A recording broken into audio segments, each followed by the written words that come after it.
Olá, eu sou Letícia Helene, eu acabei de ler o grande livro do Ho'oponopono e vim contar pra você.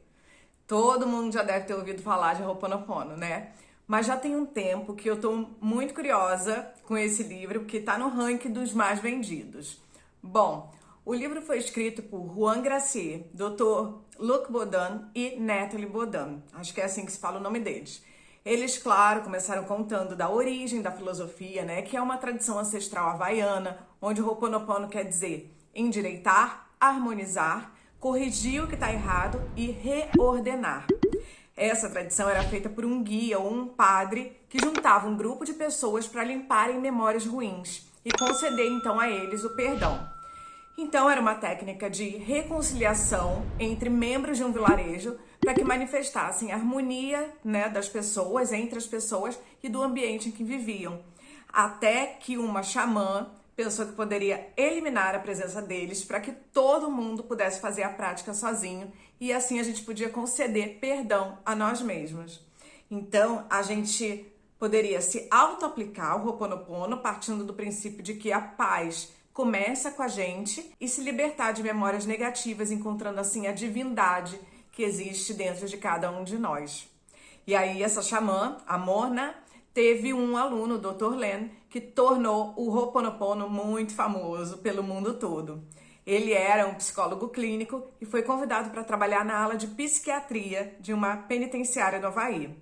Ninguém queria trabalhar ali, né? Onde o clima era super pesado, era um ambiente muito ruim. Mas o Dr. Len tinha um jeito diferente de lidar com os pacientes.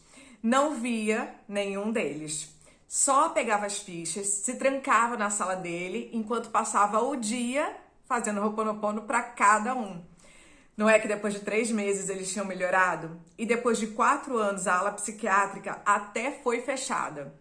O que exatamente o Ho'oponopono fazia por eles? O Dr. Len fala que tudo que acontece na nossa vida é da nossa responsabilidade. Nós que criamos. Então, se ele criou aqueles pacientes na vida dele, ele teria que limpar as memórias negativas que criaram aquilo.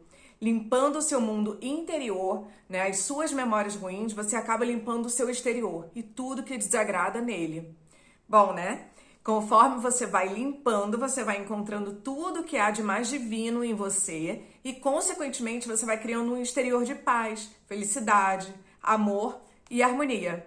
Então, como se nós fôssemos uma cebola que, conforme a gente vai limpando as camadas, a gente vai chegando numa camada mais interna, né? Que é onde ficaria a nossa divindade.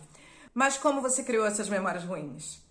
Tudo que você vive, vê, presencia, ouve dos outros, vai criando uma memória. Então o livro fala que toda vez que acontece algo de ruim pra gente, a gente tende a procurar um culpado, alguém para você acusar. Então você se sente vítima e confirma o fato de que tudo de ruim vem de fora de você, né? Você não é culpado por nada, você é vítima, e aí processa o outro que te causou um mal, devolve o mal a quem te causou o mal, se vitimiza porque perdeu o controle da sua vida, né? Você deu o controle da sua vida para o outro e ele passa a ser responsável por tudo de bom e de ruim que acontece com você. Agora, se o outro é responsável pela sua vida, não te resta mais nada a não ser se lamentar. Quando você percebe que tudo é você quem cria, você pode mudar completamente a sua realidade. Afinal, você não vai depender de ninguém para isso. Só de tirar um tempinho para você e para você fazer essa transformação. Como você criou o medo? Você viu o acidente na TV, escutou falar de algo que aconteceu, você presenciou uma agressão, conhece a fulana que passou por alguma coisa parecida, né? E esses medos vão bloqueando a nossa vida e impedindo a gente de realizar coisas boas. Então, como limpar isso? Basta você dizer as frases: sinto muito, perdão, obrigada, eu te amo. A gente diz sinto muito porque a gente não sabia que tinha essa memória dentro da gente, então a gente pede perdão à nossa divindade interior por termos nos deixado levar por essas memórias. Agradecemos pela oportunidade de perceber essa criação e poder liberar elas, e termina com um eu te amo porque só o amor cura. Só que olha só, atenção, você não precisa revirar o passado para entender de onde vieram essas memórias. Basta curar elas, tá? Basta usar as frases do Ho'oponopono no seu dia a dia e ir limpando tudo e aumentando a energia do amor. Quanto mais você usar, mais rapidamente você entra em estado zero, que é o estado de vazio, onde a sua mente dá controle total à sua divindade, de onde vem a inspiração divina. Então você sempre tem a oportunidade de limpar coisas ruins que estão na sua vida, para que você não atraia mais coisas ruins. Então não é o universo conspirando contra você, é você criando mais do que você já tem em você. Você tem um pequeno medo e aí acontece algo que confirma o seu medo. E o seu medo se torna maior e atrai mais situações de medo, como um ciclo que você pode pausar limpando esses medos. Então é importante que você limpe toda e qualquer lembrança de tristeza, mágoa, raiva, pensamentos irritantes, má notícias, para que elas não gerem coisas cada vez maiores para você. Agora olha o complicado. Por que você não precisa revirar de onde vem a memória? Porque algumas vezes você nem sabe que você tem elas, de onde elas vieram. Porque você pode absorver elas mesmo dentro do seu útero. Então se a sua mãe ou seus pais passaram por momentos ruins, agressões físicas ou verbais, medo de aborto, tristeza, o feto guarda isso. O parto também é um momento que gera conflito, já que é uma hora de separação entre o bebê e a mãe. Depois você é separado para ir para a escola, para trabalhar, para se casar. Percebe como todo o nosso processo de vida pode gerar algum tipo de medo, de angústia, de insegurança? Além disso, muitas situações se repetem de geração em geração. Então, um câncer de mama, um divórcio na mesma idade, algumas outras coincidências que fazem a gente refletir se essas memórias também não estão sendo transmitidas de pais para filhos. Então, o mais certo a fazer é estar o tempo todo limpando. Sabia que no livro eles contam até sobre a psicogenealogia, que diz que as últimas 7 gerações influenciariam hereditariamente um indivíduo. Olha só, alguns dos seus antepassados, que você nem deve saber o nome, pode ter criado uma memória ruim que você carrega até hoje. Alguns pesquisadores fizeram regressão com algumas pessoas e identificaram até a origem de uma asma, que veio a partir de uma experiência em uma câmara de gás em uma vida anterior.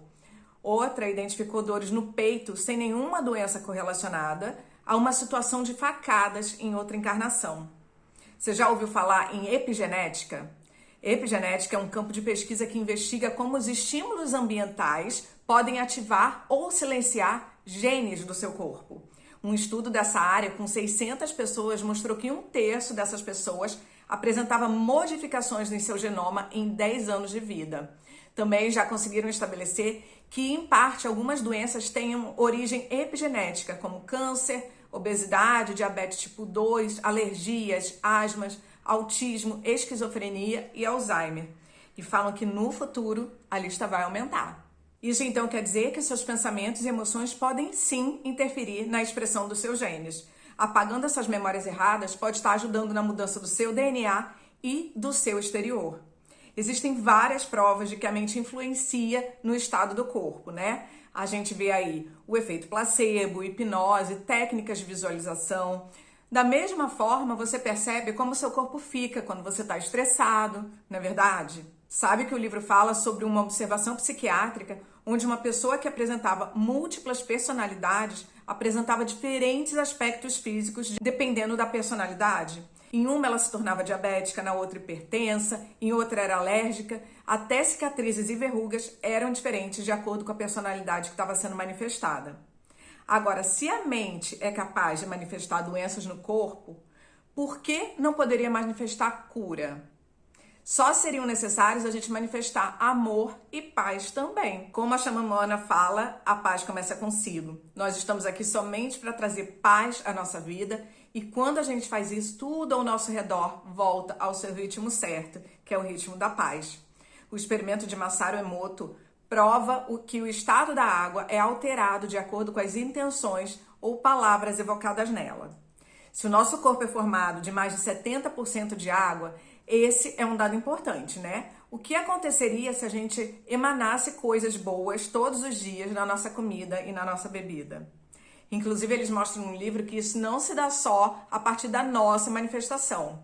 Um grupo de diversas religiões pelo mundo todo começou a fazer orações para mulheres que estavam em fase de tratamento contra a infertilidade. As taxas de fecundação in vitro aumentaram de 26% para 50%. E sabia que as mulheres nem sabiam que estavam rezando por elas? Toda vez que você se cura, você acaba influenciando até 3 níveis de pessoas com quem você se relaciona. Então você acaba curando não só a sua família, mas os amigos dos amigos e os amigos dos amigos dos amigos. Imagina se muitas pessoas praticassem a limpeza do Ho'oponopono. Como o mundo seria? Você consegue imaginar? Mas a gente não consegue só influenciar o mundo, como a gente também é capaz de criar um mundo novo. O cérebro não faz distinção entre real e imaginário. Através de observações de ressonância magnética, viram que o cérebro é ativado da mesma forma quando você pratica uma ação do que quando você apenas observa ela sendo praticada, ou até só imagina a ação acontecendo. Como estamos em uma fase de transição planetária, onde o campo magnético da Terra está aumentando conforme mostra a ressonância de Schumann, isso requer uma elevação no nosso nível de consciência.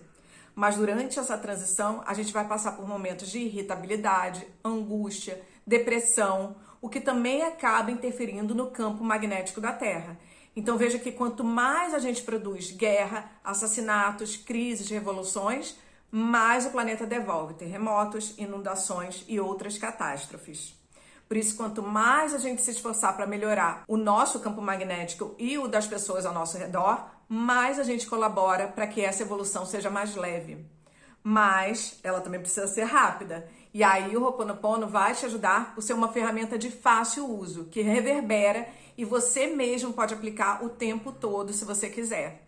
Quanto mais a gente avançar nesse aspecto, mais a gente vai perceber novas habilidades sendo desenvolvidas na gente, como intuição, telepatia, força do pensamento, sentimento de pertencimento em uma unidade cósmica onde as pessoas se respeitam acima de tudo. Não se vitimize acreditando que você está sendo punido por ter nascido em determinada situação. A sua turma principal na escola da vida é a sua família. Se você é órfão, é através da ausência dessa turma que você vai aprender o que você precisa para se desenvolver. Acreditando você ou não em reencarnação, a família vem para te ensinar a se amar e a amar o próximo. Tem horas que a gente se aborrece, passa por coisas que deixam a gente com raiva, preocupação, mas você pode curar tudo isso com o Ho'oponopono e ainda acrescentar uma pitada de alegria ao final dizendo surpresa. Então o autor fala que para não ficar criando expectativa após o Ho'oponopono, ele além do sinto muito, perdão, obrigado, eu te amo, ele dizia surpresa ao final. Porque você não tem a menor ideia do que vai acontecer, mas você deixa o seu ego contente e ocupado, enquanto o teu interior cria coisas maravilhosas para você.